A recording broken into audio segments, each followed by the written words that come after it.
কর্তৃক আয়োজিত আজকের এই সম্পাদন অনুষ্ঠানের সম্মানিত সভাপতি দিনাজপুর জেলা যুবদলের বিপ্লবী সভাপতি আমার শ্রদ্ধেয় বড় ভাই জনাব হাসানুর রহমান ভাই, আজকে অনুষ্ঠানে প্রধান অতিথি উপস্থিত যশোর জেলার কৃতি সন্তান কেন্দ্র যুবদলের বিপ্লবী সভাপতি জনাব নুরুজ্জামান লিটন ভাই, বিশেষ অতিথি উপস্থিত দিনাজপুর জেলার কৃতি সন্তান সাবেক ছাত্রনেতা কেন্দ্র যুবদলের বিপ্লবী সাধারণ সম্পাদক কামরুজ্জামান ভাই, বিশেষ অতিথি উপস্থিত কেন্দ্র যুবদলের বিপ্লবী বিজ্ঞান প্রযুক্তি বিষয়ক সম্পাদক জাহিদ হাসান ভাই, সাংগঠনিক সম্পাদক মাসুদ ভাই, সদস্য জাহিদ হাসান ভাই সহ আজকে এই অনুষ্ঠানের পরিচালনার দায়িত্বে আছেন দিনাজপুর জেলা যুবদলের বিপ্লবী সাধারণ সম্পাদক সাবেক ছাত্রনেতা দিনাজপুর জেলা যুবদলের অত্যন্ত প্রস্তুত সাবেক ছাত্রনেতা এবং যুবনেতা প্রিয় বড় ভাই আকাশ পিন্টু সহ উপস্থিত সকল নেতৃবৃন্দ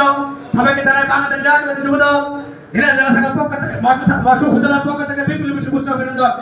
সম্মানিত উপস্থিতি, আমরা মহাসচিব উপজেলা যুবদল অতি শক্তিশালী যুবদল, আমরা মহাসচিব উপজেলার সদস্য সচিব এবং আমরা দিনাজপুর জেলা যুবদলের বিপ্লবী সভাপতি এবং সদস্য সম্পাদকের নেতৃত্বে আমরা ঐক্যবদ্ধ আছি থাকবো। ইতিমধ্যে আমরা প্রতিটি প্রোগ্রামে সকল প্রোগ্রামে আমরা সাকসেস হয়েছি। নেতৃবৃন্দ জানেন আমরা প্রতিটা প্রোগ্রামে সকল অংশগ্রহণ করি। আগামী তো কেন্দ্র যে কমিশন দেবেন, আমাদের যুবদলের সভাপতি এবং সাধারণ সম্পাদক আমাদের যে নির্দেশনা দেবেন, আমরা দিনাজপুর জেলা যুবদলের নেতৃত্ব ঐক্যবদ্ধ আছি এবং থাকবো। এই আশাবাদ ব্যক্ত করে সকলকে সুস্থতা কামনা করে আয়োগের সপ্তম শেষ করছি। খোদাবাজ বাংলাদেশ জিন্দাবাদ, তারুণ্য হক তারাক জিন্দাবাদ। সবাইকে সালাম, আসসালামু আলাইকুম। সম্মানিত উপস্থিতি।